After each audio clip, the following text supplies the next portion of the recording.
kita memulai persekutuan doa malam ini. Kita saat teduh sejenak, melepaskan diri dari semua kesibukan, pikiran, dan pekerjaan. Mari kita pusatkan hati dan pikiran kita untuk bersekutu dengan Tuhan.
Sebelum memulai persekutuan doa malam ini, mari kita doa ya. Kita berdoa, doa pembukaan, minta tolong Bu Yeni untuk pimpin dalam doa. Kita berdoa. Bapa di dalam surga, kami sungguh mengucap syukur karena kasih setia Tuhan sungguh nyata dan melimpah dalam kehidupan kami. Dan kami boleh rasakan itu tiap-tiap hari dalam kehidupan kami.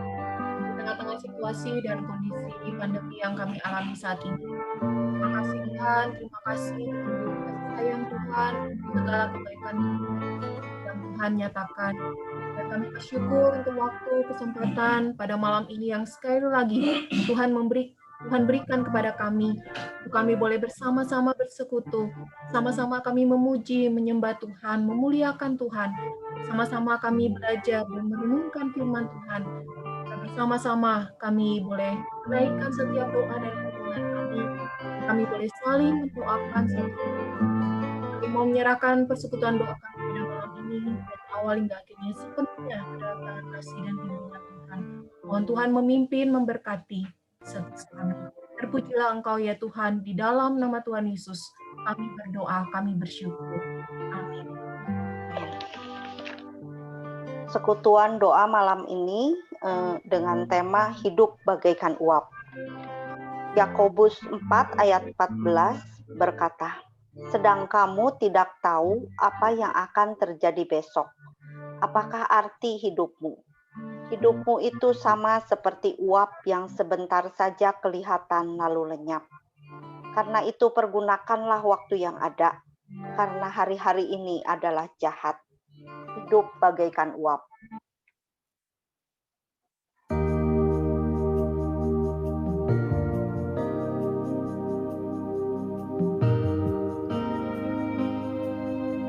Mari kita renungkan kata-kata dalam pujian. Waktu kita sangat berharga. Janganlah kita sia-siakan. Semua ada masanya. Hendaklah berjaga-jaga, sebab takkan tahu kapan waktu kita tiba. Yang terlihat hanyalah sementara. Semuanya pasti akan sirna. Upayakanlah yang kekal, keselamatan dari Allah, karena waktu tak dapat terulang.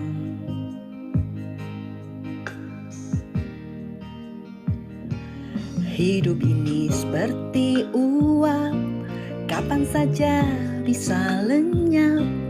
Jangan bermegah diri dan jangan lagi lengah.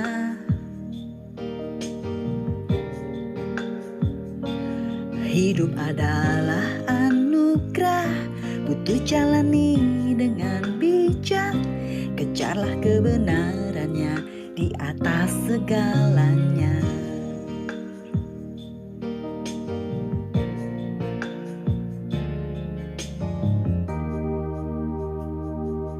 Sebabnya kita berjerih payah dan berjuang, karena kita menaruh pengharapan kita kepada Allah yang hidup, Juru Selamat semua manusia, terutama mereka. Untuk kita sangatlah berharga. Janganlah kita sia-siakan. Semua ada masanya, hendaklah berjaga-jaga, sebab takkan tahu kapan waktu kita tiba. Yang terlihat hanyalah sementara, semuanya pasti akan sirna. Upayakanlah yang kekal, keselamatan dari Allah, karena waktu tak dapat terulang.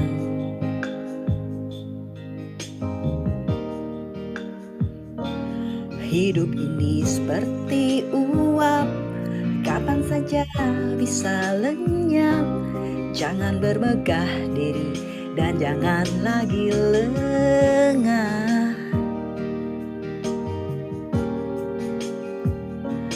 Hidup adalah anugerah, butuh jalani dengan bijak.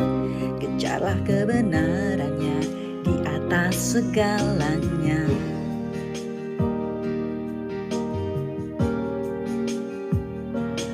Hidup ini seperti uap, kapan saja bisa lenyap. Jangan bermegah diri dan jangan lagi lengah.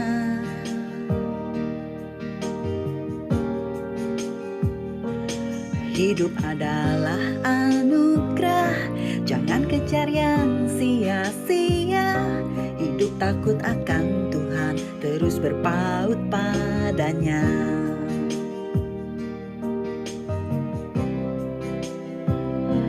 Allah dan kebenarannya di atas segalanya.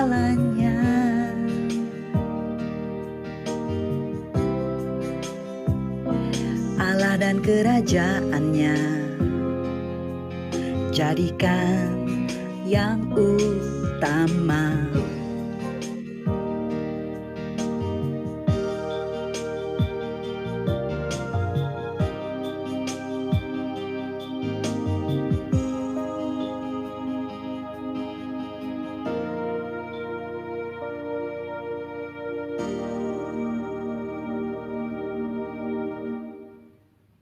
Ya, indah sekali ya kata-kata dari lagu ini. Hidup ini adalah anugerah.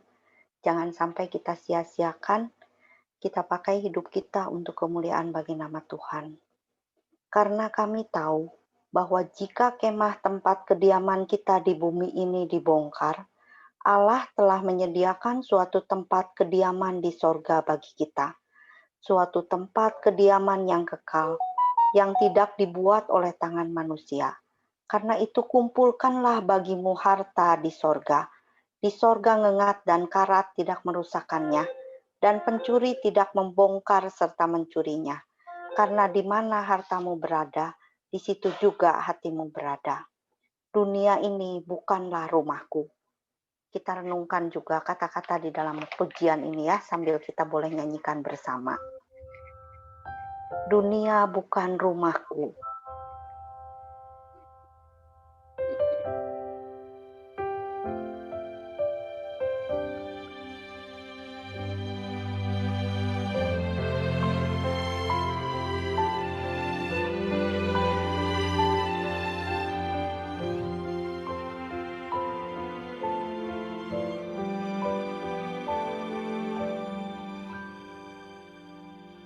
Dunia ini bukanlah rumahku.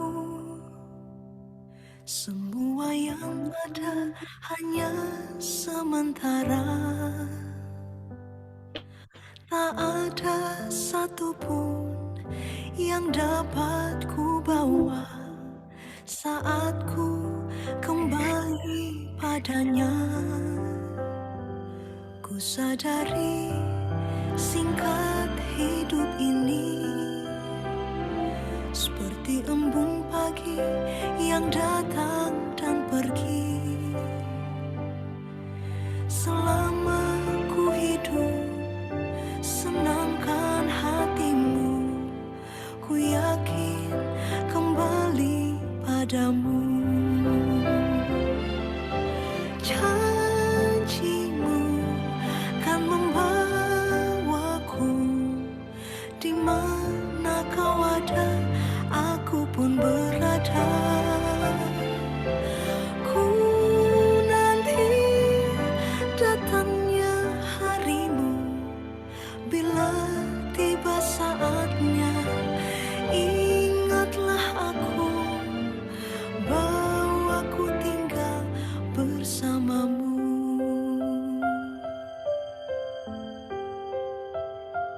Ku sadari singkat hidup ini seperti embun pagi yang datang dan pergi.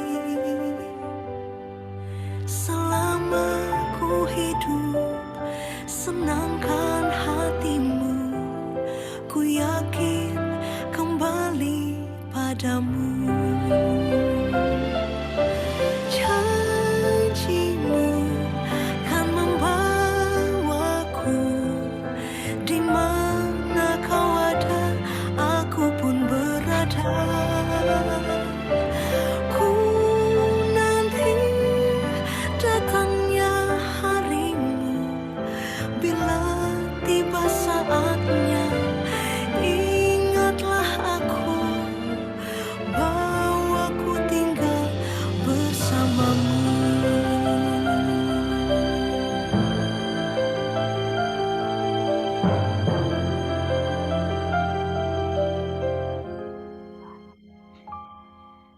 Janjimu kan membawaku di mana kau ada, aku pun berada.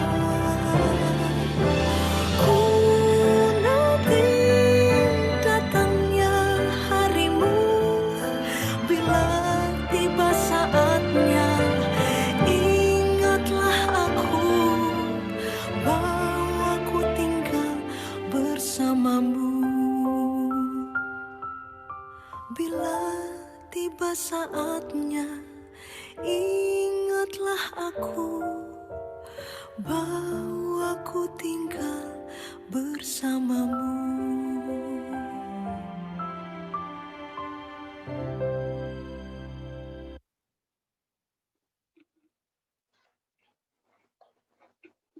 Selamat malam.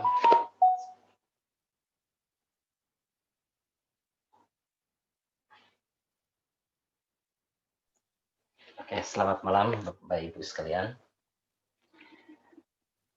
Malam hari ini kita bersyukur ya masih diberi kesempatan untuk dapat bersama-sama mengikuti persekutuan doa walaupun dalam bentuk virtual, kita masing-masing online, tapi tidak menghalangi ibadah kita untuk berdoa bersama-sama. Renungan untuk malam hari ini dia mengambil tema like a vapor, bagaikan uap, yang diambil dari Yakobus 4 ayat 13 sampai 17. Sebelumnya mari kita sama-sama berdoa, minta pimpinan dari Roh Kudus untuk memimpin kita mengerti akan kebenaran firman Tuhan. Kita berdoa.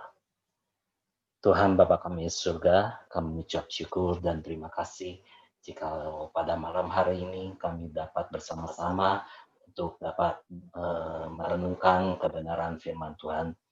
Biarlah Tuhan memimpin, biarlah Roh Kudus juga yang mengertikan kami semua, sehingga apa yang kami dengar, apa yang kami pelajari, dapat kami mengerti dan terlebih dapat memuliakan nama Engkau dan dapat kami lakukan dalam kehidupan kami sehari-hari. Sekali lagi kami menyerahkan waktu ke depan ke dalam tangan-Mu, kiranya Tuhan memimpin dan menyertai. Hanya di dalam nama-Mu saja kami berdoa dan mengucap syukur. Amin.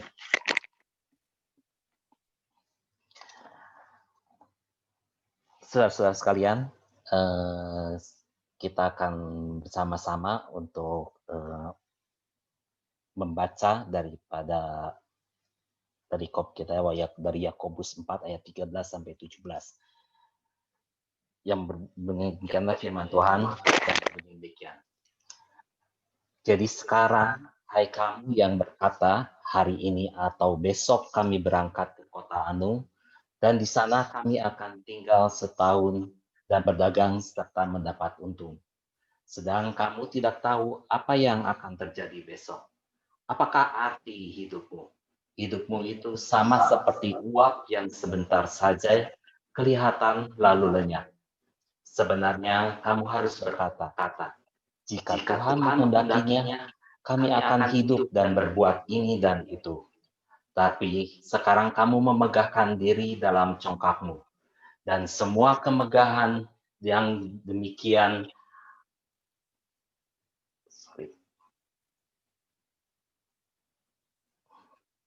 tetapi sekarang kamu memegahkan diri dalam congkakmu, dan semua kemegahan yang demikian adalah salah.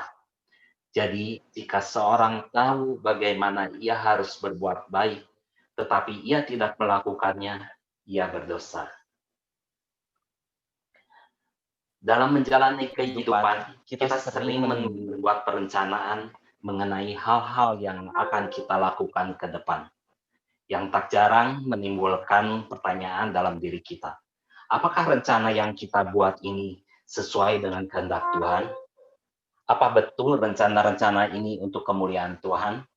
Atau malah sebaliknya, untuk menjadi kepentingan diri kita sendiri? Memang, hal ini membutuhkan perenungan dalam diri kita dengan Tuhan untuk mengetahuinya. Perikop ini dilatar belakangi dari nats Yakobus 4 ayat yang ke-12, yang mengkritik seseorang yang menjadikan dirinya hakim atas manusia. Hanya Allah yang menjadi hakim yang berkuasa menyelamatkan dan membinasakan. Jadi, jika menghakimi harus mengikuti penghakiman Allah. Karena kita bukan penentu keselamatan dan kebinasaan kita. Maka hiduplah menurut hukum sang penentu keselamatan dan kebinasaan manusia, yaitu Allah sendiri. Maka jangan hidup mengabaikan Dia. Jangan hidup membuat perencanaan hidup seolah-olah Allah itu tidak ada. Yakobus mengatakan hal ini tentang sebuah bentuk kesombongan. Dari ayatnya yang ke-16, jadi ketika kita mau membahas tentang jangan melupakan Tuhan dalam perencanaan, jangan lepaskan dari konteks Yakobus 4 ayat 14 ayat ke-17. Adanya penghakiman Allah, maka nasihat praktis Yakobus di akhir bagian ini adalah jika kamu tahu bagaimana harus berbuat baik, tetapi tidak melakukannya, kamu berdosa.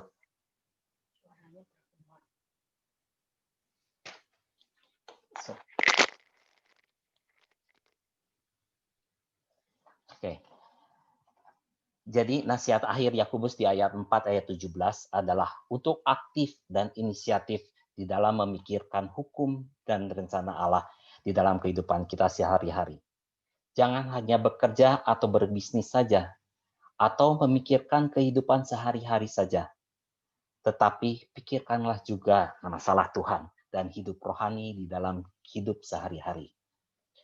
Manusia juga tidak bergerak dengan insting, namun akal budi dan pikiran sehingga membutuhkan perencanaan hidup. Oleh karena itu, secara praktis, bagian ini sangat penting dalam kehidupan kita sebagai orang percaya. Sekaligus mengingatkan kita tentang apa yang sebenarnya sudah kita ketahui, namun sering sekali kita melupakan dan mengabaikannya. yaitu bahwa hidup kita ini tidak sepenuhnya berada di dalam kontrol kita, di dalam kekuasaan kita, khususnya masa depan.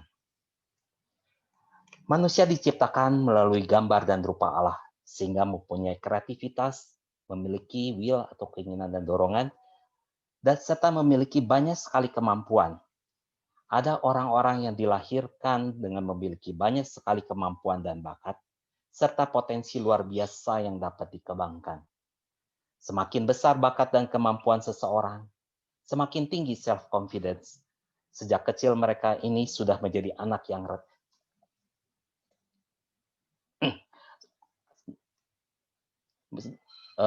semakin tinggi self-confidence atau rasa percaya diri dalam dirinya. Sebaliknya, mereka yang kurang beruntung, sejak kecil mereka ini sudah menjadi anak yang ragu-ragu, tidak confidence atau percaya diri, sehingga sangat bergantung kepada orang lain, baik kepada orang tua dan anggota keluarga lainnya, teman-teman, dan bahkan mungkin kepada pasangan setelah mereka dewasa. Anehnya, dari dua tipe yang berbeda ini, mereka mengalami persoalan yang mirip, yaitu natur dosa yang mendorong mereka untuk separate with God atau menjauhkan diri dari Allah dan membangun diri sendiri sesuai keinginan mereka masing-masing. Dalam Alkitab terdapat bagian-bagian yang berbicara secara praktikal. Salah satunya yaitu dalam kitab Yakobus. Kitab Yakobus adalah surat yang dikirim oleh Yakobus, yaitu saudara Yesus, kepada orang Yahudi yang sebagian besar adalah orang Kristen Yahudi di perantauan, yang ternyata pada saat itu mengalami penganiayaan. Ketika Tuhan izinkan sebuah penderitaan terjadi, tentu Tuhan punya maksud yang tertentu. Dan seharusnya mereka yang mengalami penderitaan tersebut datang untuk mencari Tuhan.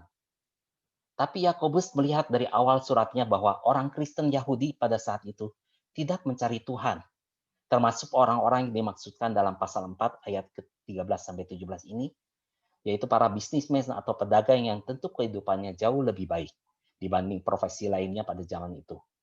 Sehingga hidup mereka akan aman, membuat mereka mempunyai agenda sendiri yang sangat confidence.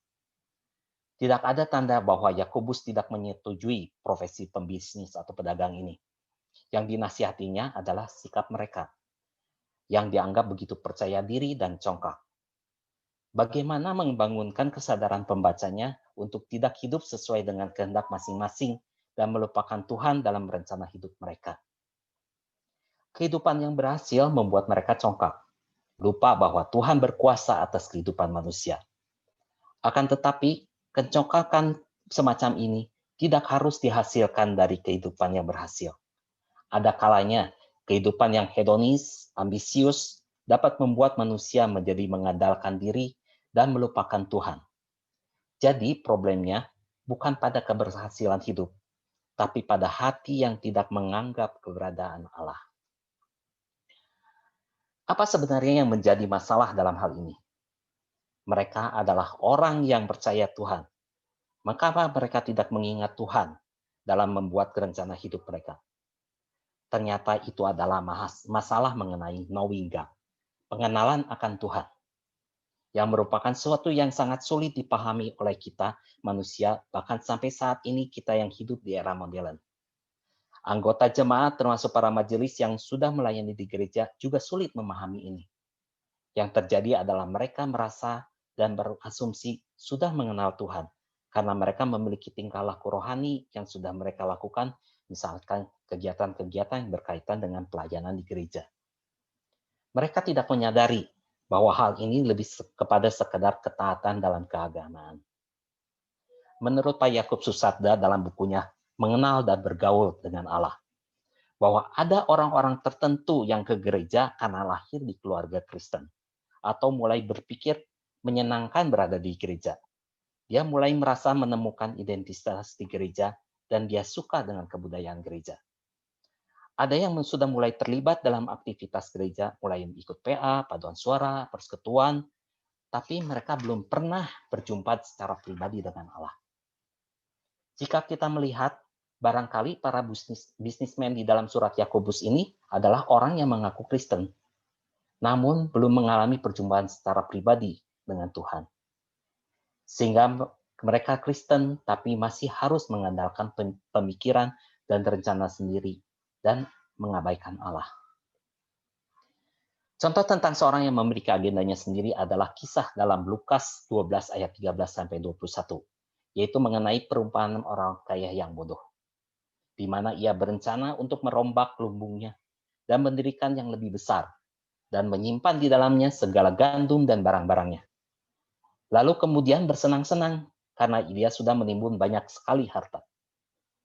Kebodohan petani kaya tersebut adalah karena ia tidak memperhitungkan bahwa hidupnya merupakan pinjaman dari Allah. Dan ia tidak bersiap diri untuk menghadapi krisis yang tak terduga, yang akan datang pada malam itu juga. Baginya kekayaan yang berlimpah menjadi sumber prestise dan rasa aman yang terpisah dari Allah. Yakobus mengatakan dalam ayat ke-14, hidupmu adalah seperti uap yang sebentar saja kelihatan, lalu lenyap. Hal ini menunjukkan betapa hidup manusia sangat singkat, sehingga tidak seharusnya manusia lebih fokus pada perkara-perkara dunia yang bersifat sementara. Contoh orang kaya yang bodoh tadi adalah realita yang juga banyak sekali terjadi sekarang ini. Tentu timbul pertanyaan dalam hati kita, apa tidak boleh akhirnya kita berusaha untuk mengejar banyak hal dalam hidup ini? Sudah menjadi budaya dalam generasi milenialis saat ini, kita harus terus mengejar ketertinggalan. Kita memiliki keinginan untuk aman, keinginan untuk berada di atas, keinginan untuk diakui, keinginan untuk menjadi seorang yang tercatat dalam sejarah. Contoh lain dapat kita lihat dari kehidupan para artis yang berlatar belakang Kristen. Di saat-saat ia berada di dalam puncak ketenarannya, dia lupa akan siapa yang telah membuatnya berhasil. Dia terus berusaha mengandalkan kemampuannya sendiri dalam mengumpulkan pundi-pundi hartanya dengan tidak melibatkan Tuhan dalam kehidupannya. Tidak sedikit kita melihat bagaimana mereka akhirnya jatuh dan terpuruk. Bahkan dalam dunia kekristenan, keinginan untuk menjadi terkenal dan menjadi berkat, seperti menjadi pembicara yang besar mungkin atau konselor yang luar biasa dipakai Tuhan, penulis buku bestseller, apakah ini salah? Apakah ini nggak boleh? Bukankah semua ini Tuhan izinkan supaya kita bisa menjadi blessing atau berkat bagi orang banyak? Betul, Tuhan mengizinkan kita untuk melakukan semua itu. Tapi sebetulnya tidak selalu kita melakukan dengan memiliki motivasi kekekalan. Walaupun kelihatannya kita melakukan untuk pelayanan. Ada saat-saat di mana kita melakukannya untuk agenda kita sendiri, tanpa ada Allah yang terlibat di dalamnya. Terkadang kita berusaha mengelak dan mengelarikan diri dari apa yang Tuhan rencanakan. Hal apa sih yang membuat kita selalu ingin berkelit dan lari daripada Tuhan? Karena dalam keberdosaan kita, walaupun kita memilih dan memutuskan memberi diri dan hidup kita dipakai Tuhan, kita belum sepenuhnya bisa memberikan kontrol kepada Tuhan atas hidup kita. Kita masih memberikan penawaran-penawaran kepada Tuhan mengenai keputusan-keputusan, rencana-rencana hidup kita. Kita masih ingin memilih dan memutuskan sendiri apa yang terbaik untuk kita. Ketika Tuhan mulai menyatakan rencananya, seringkali kita bertanya, mengapa begitu sulit Tuhan? Aku mau Tuhan pakai, tapi tidak harus seberat ini kan Tuhan. Dan banyak pertanyaan-pertanyaan dalam batin kita yang sebenarnya sebagai bentuk protes kita kepada Tuhan. Bagaimana solusi dari kondisi tersebut? Apa yang harus kita lakukan untuk memperbaiki diri? Yang pertama, kita harus jujur di hadapan Tuhan. Bahwa seringkali kita mementingkan diri kita sendiri daripada mementingkan Tuhan dalam perencanaan kita. Kita secara jujur meminta kepada Tuhan supaya Ia memurnikan motivasi kita dalam mengerjakan apapun juga. Dalam melayani Dia sebagai pelayan Tuhan, sehingga kita tidak melakukan pelayanan. Semua itu kita lakukan tidak untuk investasi pribadi kita, tapi untuk menjadi berkat dan kemuliaan untuk Tuhan saja. Kita harus jujur pada Allah. Karena dalam kejujuran kepada Tuhan, terdapat keterbukaan untuk perubahan. Terdapat kerendahan hati untuk dimurnikan oleh Tuhan. Jadi apa artinya menguntungkan diri kepada Tuhan? Apakah dengan doa? Dalam berdoa saja bisa menjadi formalitas kosong.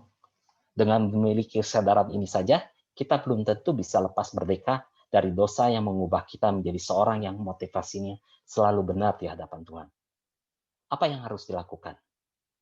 Yaitu secara sengaja kita harus meminta Tuhan untuk menyelesaikan dosa yang setengah kita sadari. Apa maksudnya setengah disadari? Yaitu mengetahui hal-hal yang baik ada di dalam pikiran tetapi belum di dalam batin, tahu tapi tidak bisa melakukannya seperti yang dinyatakan dalam ayat 17. Jadi jika seorang tahu bahwa bagaimana ia harus berbuat baik, tetapi ia tidak melakukannya, ia akan berdosa. Sebab dosa bukan hanya masalah tidak melakukan yang jahat, tetapi dosa juga adalah mengetahui yang baik, tetapi tidak melakukannya. Dosa juga adalah menahan diri untuk melakukan kebaikan-kebaikan. Dengan kondisi ini, apakah kita harus mendak? Berhenti dulu, menunggu beres dulu, baru melangkah kembali melayani dan menjadi berkat bagi orang lain? Tentu saja tidak. Kita masih terus rentan untuk jatuh ke dalam dosa. Tetapi kita sudah memiliki sebuah kesadaran yang baru bahwa Allah menginginkan kita untuk mati terhadap dosa. Kita harus memiliki sikap hati yang benar dalam memandang dosa. Yang kedua, kita harus melibatkan Allah dalam seluruh rencana hidup kita. Perencanaan adalah hal yang penting dalam menjalani sebuah kehidupan. Dengan perencanaan yang baik dan matang, langkah hidup seseorang akan semakin teratur dan semakin terarah pada suatu sasaran yang hendak dituju. Hidup yang terencana adalah bukti bahwa seorang dapat menghargai waktu dan semua potensi yang Tuhan berikan. Namun sebuah perencanaan jika tidak disertai tekad dan usaha mewujudkannya, tidak akan lebih dari sekedar moto dan angan-angan belaka. Karena orang yang berhasil adalah yang hidupnya terencana dengan baik dan punya kemauan keras mewujudkan rencananya. Sebuah perencanaan hidup akan semakin sempurna apabila Tuhan terlibat di dalamnya. Yakobus mengingatkan agar jangan pernah kita melupakan Tuhan dalam setiap perencanaan hidup. Di zaman yang serba modern, ini kebanyakan orang tidak lagi melibatkan Tuhan dalam setiap perencanaan hidup, karena merasa diri mampu menentukan langkah hidupnya. Dengan pengalaman, kepintaran, kekuatan, kecanggihan teknologi, uang, atau kekayaan yang dimiliki mereka mengira bahwa semua yang direncanakan pasti akan berhasil. Amsal 16 ayat 2 mengatakan, segala jalan orang bersih menurut pandangannya sendiri, tetapi Tuhanlah yang menguji hati. Orang yang melupakan Tuhan dalam setiap rencana hidupnya adalah sama artinya meremehkan Tuhan, mengabaikan kehadirannya, menganggap seolah-olah Tuhan tidak ada dan tidak punya kuasa. Yang menjadi akar persoalan adalah kesombongan. Orang yang sombong dan angkuh meyakini bahwa ia mampu mengatasi semua persoalan hidupnya dengan kekuatan yang dimiliki. Padahal ada banyak hal di dunia ini yang unpredictable atau tidak bisa diprediksi. Apa yang akan terjadi esok, lusa, minggu depan, bulan depan, tahun depan, tak seorang pun akan tahu. Amsal 27 ayat 1 mengatakan, janganlah memuji diri karena esok hari, karena engkau tidak tahu apa yang akan terjadi hari itu. Kehidupan ini tidak selurus dan semulus yang kita bayangkan. Terkadang ada kejutan-kejutan yang tidak pernah kita harapkan. Sementara kita hanya bisa menduga-duga dan mengira. Jadi pekerjaan atau perbuatan baik itu dilakukan dengan intensional dan by design. Perbuatan yang memuliakan Tuhan, perbuatan yang memuliakan Tuhan, apa yang saya rencanakan untuk hari ini. Selanjutnya, bagaimana kita membuat rancangan dan rencana yang sesuai dengan kehendak Tuhan? Yang pertama-tama, jangan mengandalkan kemampuan sendiri. Seperti yang dikatakan oleh ayatnya yang ke-13 dan 14. Pada ayat ini dengan jelas memberikan contoh yang dapat dirangkum dalam beberapa kata. Waktu, yaitu hari ini atau besok atau setahun, tempat di kota Anu, tujuannya yaitu berdagang, dan hasil yang diharapkan, yaitu mendapatkan untung. Dalam membuat perencanaan, faktor-faktor ini memang sangat diperlukan.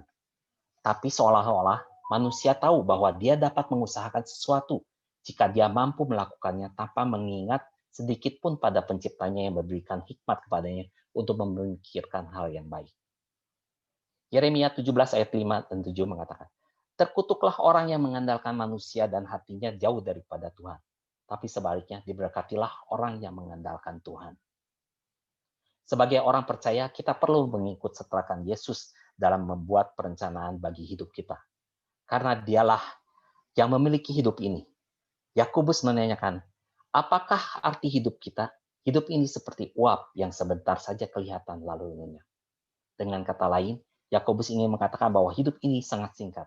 Dan kita tidak tahu atau tidak bisa memprediksi kapan akhir hidup kita. Ini adalah rahasia Allah. Oleh sebab itu, dalam setiap perencanaan yang kita buat, jangan lupa untuk mengikut sertakan Yesus sebagai Allah kita, agar rencana yang kita buat berkenan baginya. Yang kedua adalah berserah kepada Tuhan. Yakobus dalam terjemahan lain mengajarkan bagaimana kita harus membuat perencanaan dalam hidup dengan mengatakan, jika Tuhan menghendaki dan jika kita masih hidup, saya akan melakukan hal ini atau itu. Kata-kata ini tidak boleh diartikan bahwa kita hanya berpangku tangan saja, tanpa mengerjakan atau merencanakan sesuatu. Kata akan merupakan kata yang mengacu pada sesuatu yang akan datang, atau dalam konteks ini, perencanaan. Penekanan Yakobus di sini adalah penyerahan total hidup kita pada kehendak Tuhan. Selama ini kita masih memiliki kesempatan untuk hidup. Dalam pengertian lain, kita harus mengisi hidup kita dengan sesuatu yang dikehendaki Tuhan, bukan mengikuti keinginan kita sendiri. Yang ketiga adalah jangan congkak. Ketika manusia sudah berada pada puncak kesuksesannya, ia cenderung menganggap segala sesuatu itu mudah didapat dan mudah dikerjakan. Apalagi hidup yang bergelimang harta lebih mudah untuk membuat perencanaan yang besar dan sangat menguntungkan baginya. Tetapi Yakobus mengingatkan, jangan bermegah dalam kecongkakan. Semua kemegahan yang membawa manusia menjadi sombong adalah salah. Membuat perencanaan yang baik memerlukan kerendahan hati di hadapan Tuhan. Karena kita adalah hamba-Nya yang merencanakan segala sesuatu yang kita kerjakan di dunia ini untuk mensukseskan rencananya yang kekal bagi kehidupan kita. Yang terakhir, kita harus peduli. Di akhir perikop ini, Yakobus menegaskan bahwa berdosalah orang yang tahu bagaimana harus berbuat baik, tetapi tidak melakukannya. Jika kita tahu sesuatu yang baik, harus kita kerjakan. Maka kita harus mengerjakannya dengan tulus dan tidak menghindarinya. Peduli dengan sesama di sekeliling kita. Bahkan merencanakan dan melakukan segala yang baik di hadapan Tuhan dengan tulus. Bukan membiarkan atau menghindarinya. Karena jika demikian, kita akan berdosa.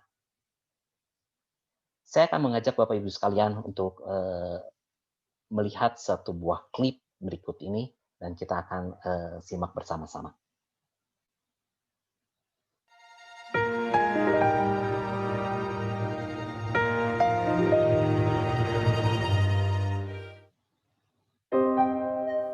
Hari itu, dadaku terasa sesak dan nyeri.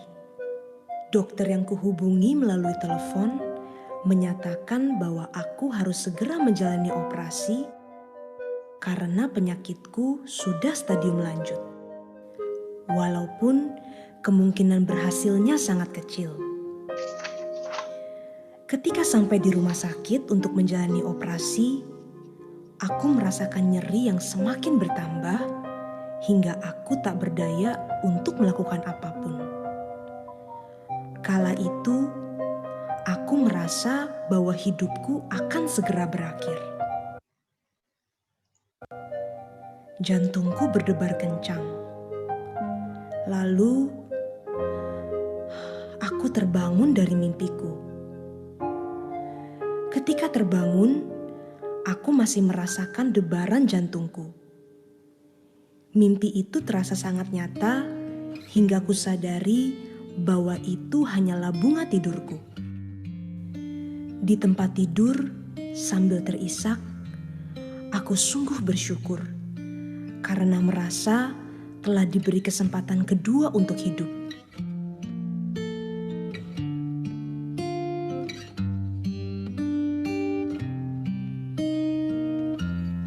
Pagi itu, aku merenungkan betapa rentannya hidup ini.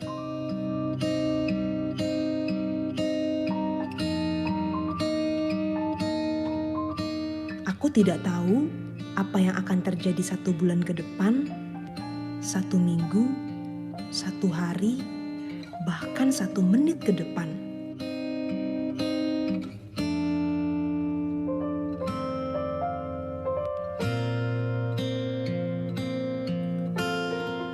Aku semakin menghayati bahwa setiap hari baru yang kuhadapi mungkin saja menjadi hari terakhirku.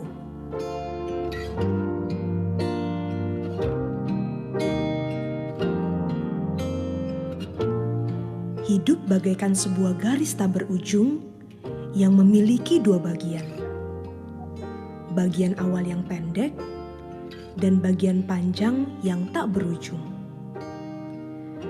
Bagian awal yang pendek menggambarkan hidup kita selama ada di dunia ini. Sejak kita lahir, sekolah, bekerja, berkeluarga, dan berujung hingga kita menutup mata.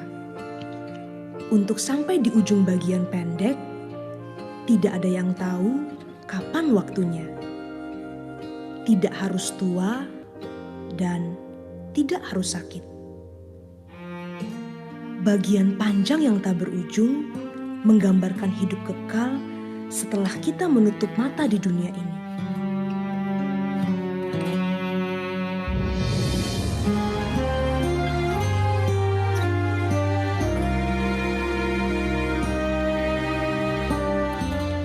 Kekekalan bukan berbicara tentang 1000 tahun, 1.000.000 tahun, atau 1.000.000.000 tahun, tapi selama-lamanya, tak berujung.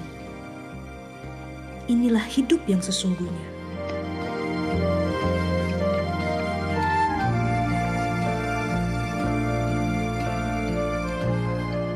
Jadi, hidup kita di bagian pendek hanyalah persiapan untuk kita menuju hidup di bagian yang tak berujung.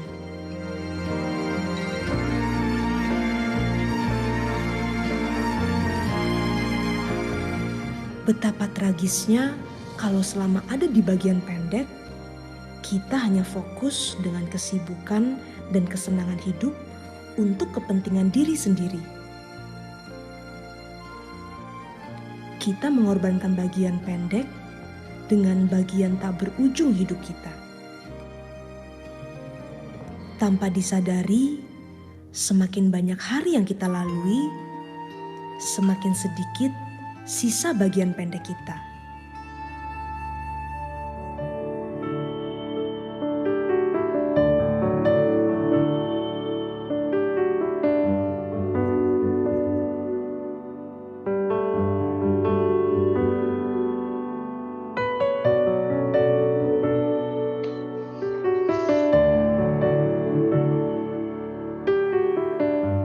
Menyadari hal ini, seharusnya kita menjadikan hidup selama ada di dunia ini hanya untuk membuktikan cinta kita kepada Tuhan.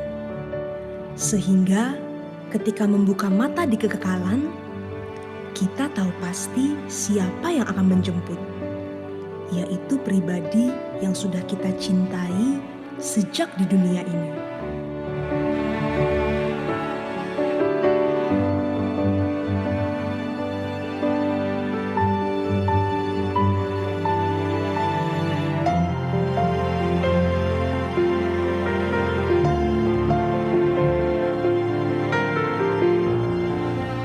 Pembuktian cinta kita kepada Tuhan tidak cukup hanya melalui tutur kata, tapi harus disertai dengan tindakan nyata.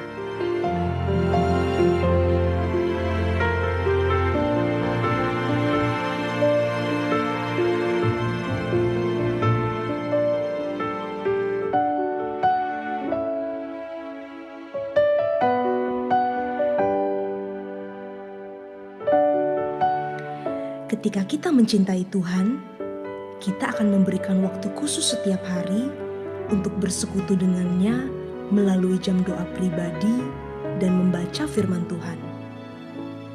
Setiap nafas, detak jantung, dan segenap hidup kita, semua kita persembahkan untuk kepentingan Tuhan. Sehingga kita akan sungguh-sungguh mengusahakan sebaik mungkin untuk kesehatan, sekolah, kuliah, pekerjaan, dan keluarga kita sebagai bentuk cinta kepada Tuhan. Kita akan berusaha menjaga pikiran, perkataan, dan perbuatan kita setiap saat sebagai bukti cinta kita kepada Tuhan. Mari gunakan hidup yang singkat ini sebagai persiapan untuk hidup tak berujung yang sesungguhnya.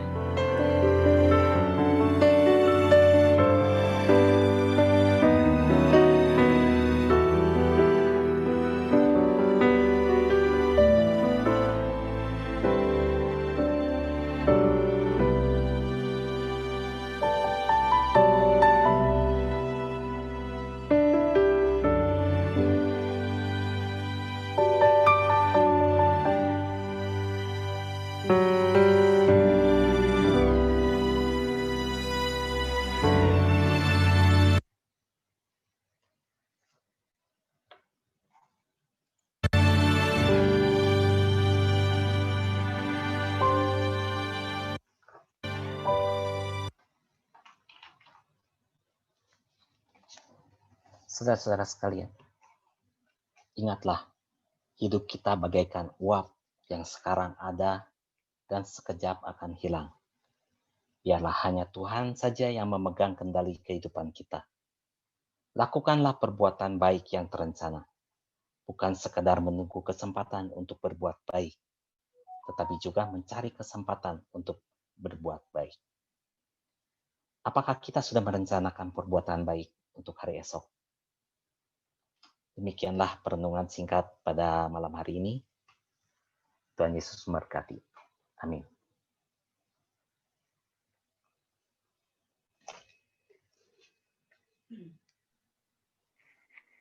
Mari kita mengisi setiap detik dari hidup kita dengan mengandalkan Tuhan, memohon Tuhan memimpin jalan hidup kita, agar kehidupan kita berkenan kepadanya. Ya Tuhan, tiap jam.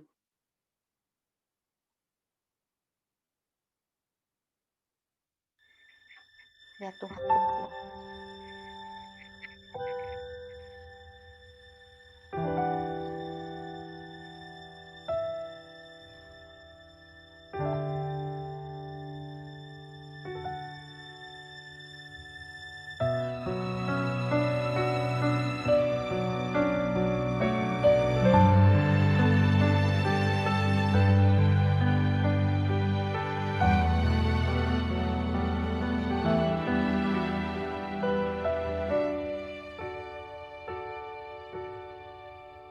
Ya Tuhan, tiap jam ku memerlukan-Mu.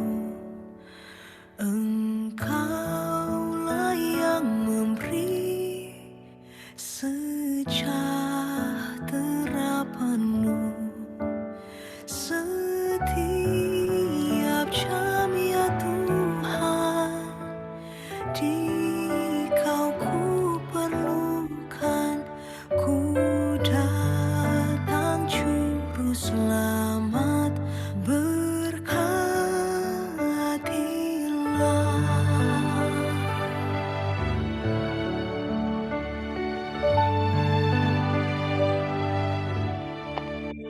Ya Tuhan, tiap jam ku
dengar doaku.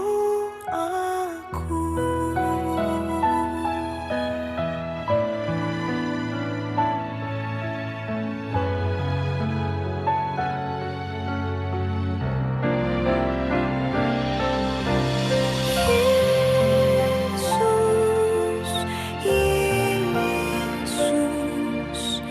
dengar doaku. Janganlah engkau lalui, dengar doaku. Janganlah engkau lalui, dengar doaku.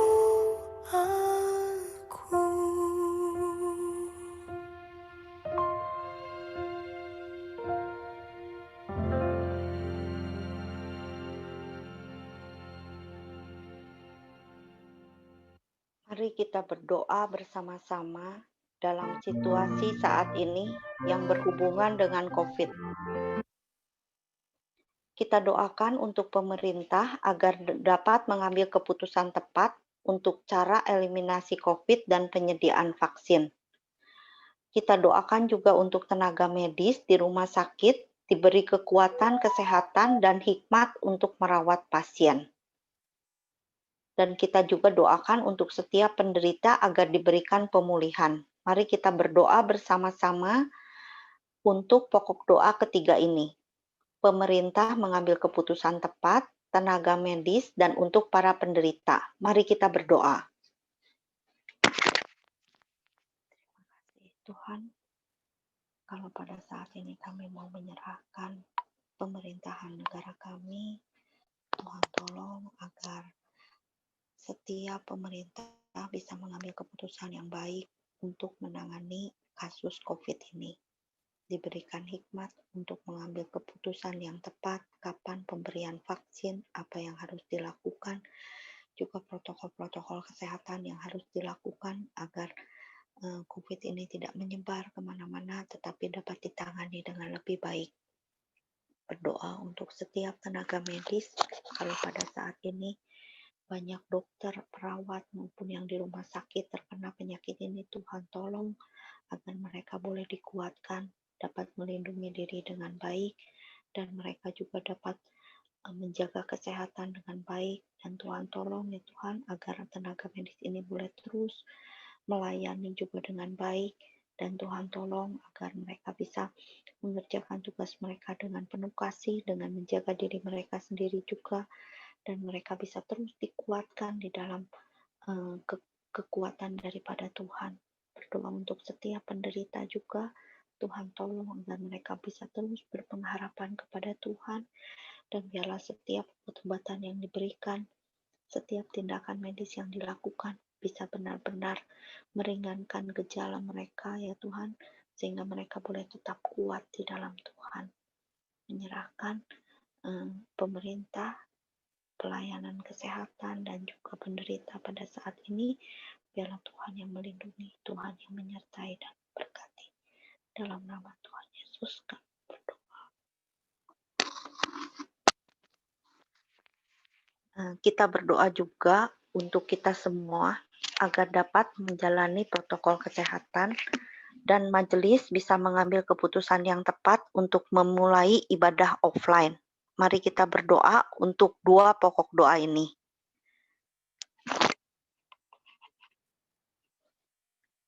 Tuhan Yesus, kami juga mau berdoa untuk kami semua ya Tuhan. Tolonglah kami untuk boleh benar-benar menjaga diri, agar kami bisa menjaga kesehatan diri kami juga, agar kami tidak terkena dan juga tidak menjadi karier. Dan Tuhan tolong ya Bapa, kalau sampai pada saat ini majelis masih menggumulkan kapan ibadah offline akan dimulai, Tuhan tolong agar majelis dan hamba-hamba Tuhan bisa mengambil keputusan yang tepat untuk memulainya ibadah secara offline ini. Tuhan tolong sertai ya Tuhan Yesus, agar ibadah offline juga bisa dimulai dengan baik, dengan seluruh persiapan yang baik, agar semuanya bisa berjalan dengan baik. Dalam nama Tuhan Yesus kami berdoa.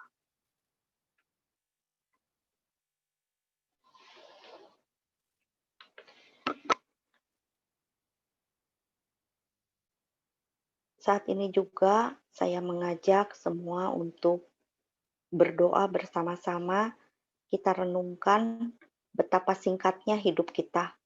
Mari kita hidup bergantung dan memohon pada Allah Roh Kudus agar memampukan kita hidup menggunakan waktu yang ada hanya untuk kemuliaan nama Tuhan. Memilih hal-hal yang bersifat kekal daripada duniawi. Menetapkan prioritas hidup kita untuk hal-hal yang sesuai dengan kehendak Tuhan. Mari kita berdoa pribadi bersama-sama.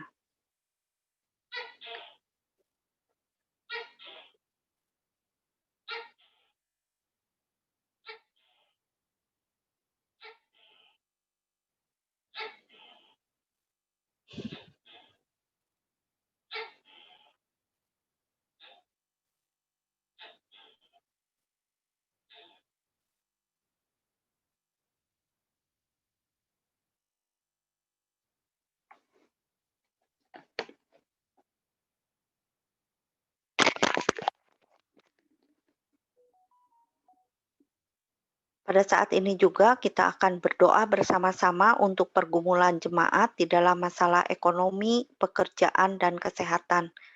Kita doakan untuk Ciweri, untuk Cihana yang sedang sakit, juga untuk Livia untuk masalah kesehatannya, dan juga kita doakan untuk papa saya, mohon dukung dalam doa, terutama dalam kesehatan dan imannya kepada Tuhan. Mari kita berdoa bersama-sama untuk Cihana, Ciweri, Livia, dan Papa. Mari kita berdoa.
Sebelum mengakhiri persekutuan doa malam hari ini, mari kita angkat pujian Ku Nanti Kedatanganmu.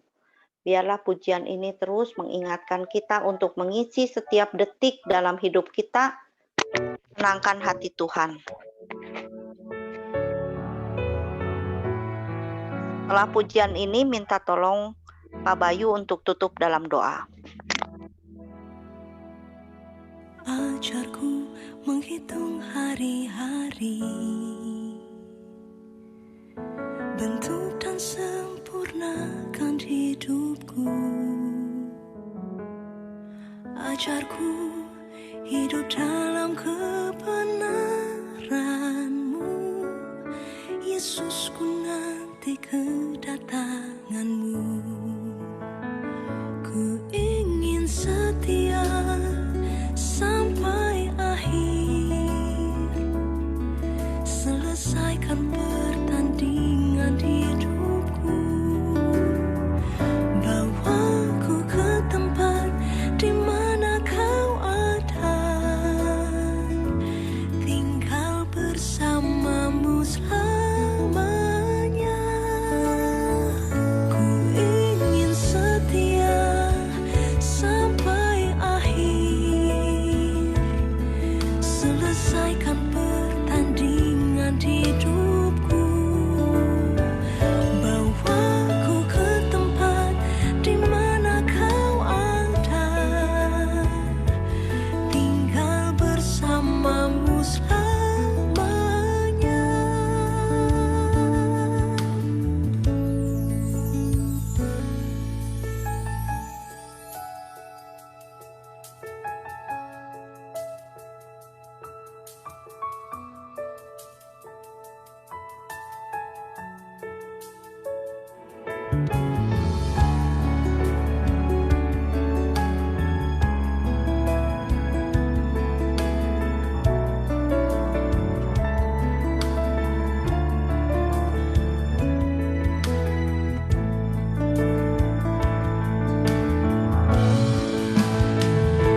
ingin setia sampai akhir, selesaikan pertandingan hidupku.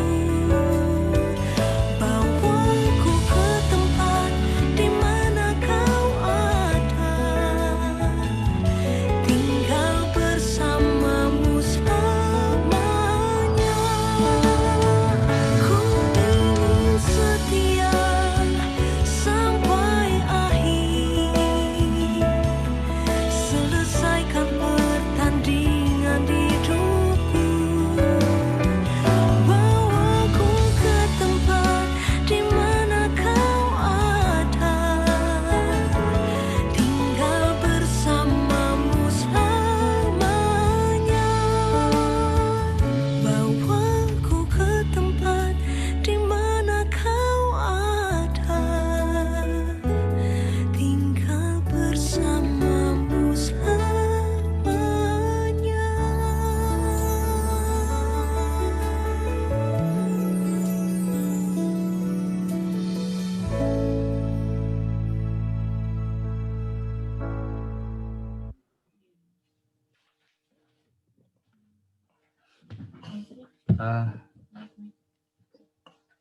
Mari kita berdoa. Bapak, kami mengucap syukur karena anugerah Tuhan kami boleh dikumpulkan di dalam ruangan ini. Kiranya ini tidak mengurangi keakraban kami untuk mengerti dan memahami pergumulan sesama kami. Ajar kami untuk tidak hanya mendoakan sesama kami, rekan-rekan kami hanya di dalam acara ini, di dalam persekutuan ini saja, tetapi kami boleh membawanya senantiasa di dalam doa-doa syafaat kami secara pribadi. Kami sadar dan percaya saat ini kami akan kembali ke dalam kehidupan kami masing-masing. Kami sadar dan percaya bahwa kehidupan kami adalah milik Tuhan dan berikan kami hikmat untuk merencanakan kehidupan kami di dalam Tuhan dan mengikut sertakan Tuhan di dalam setiap langkah kehidupan kami. Sehingga di tengah pandemi ini, di tengah segala kesulitan ini, kami boleh berjalan di dalam terang Tuhan dan hikmat Tuhan, dan kami tetap berjalan menjadi saksi-saksi bahwa Tuhan terus berkarya, Tuhan terus bekerja di dalam setiap kehidupan umat-Nya dan memegang kendali atas seluruh sejarah manusia. Kami serahkan seluruh kehidupan kami serahkan seluruh waktu-waktu kami ke dalam tangan Tuhan. Dalam nama Tuhan kami Yesus Kristus kami berdoa, kami mengucap syukur. Amin. Amin.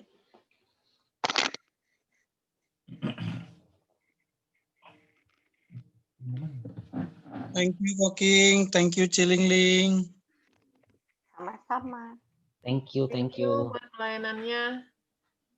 Thank you. Ciling, Kak King, thank you. Thank you, Koking. Thank you, Cilingling. Yo, thank you juga. Bapak Ibu boleh buka.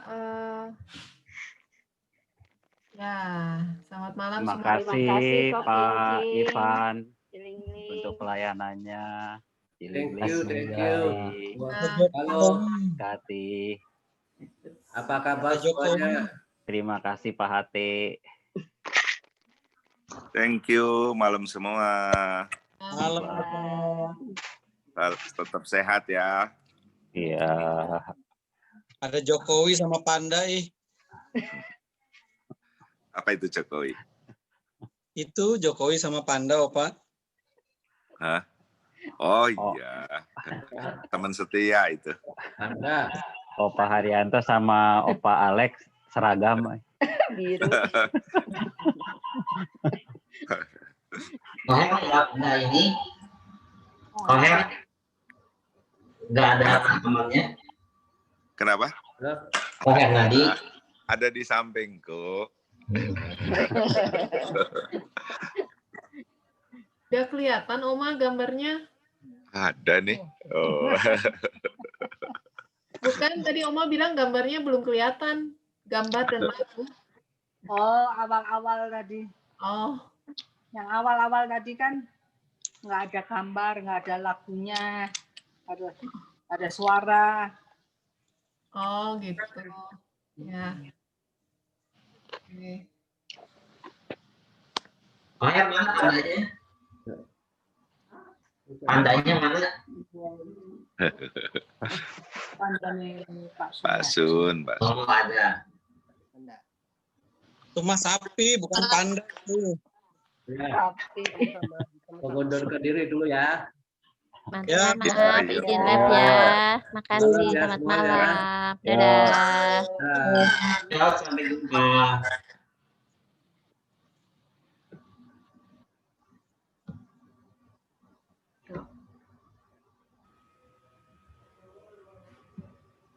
Korea.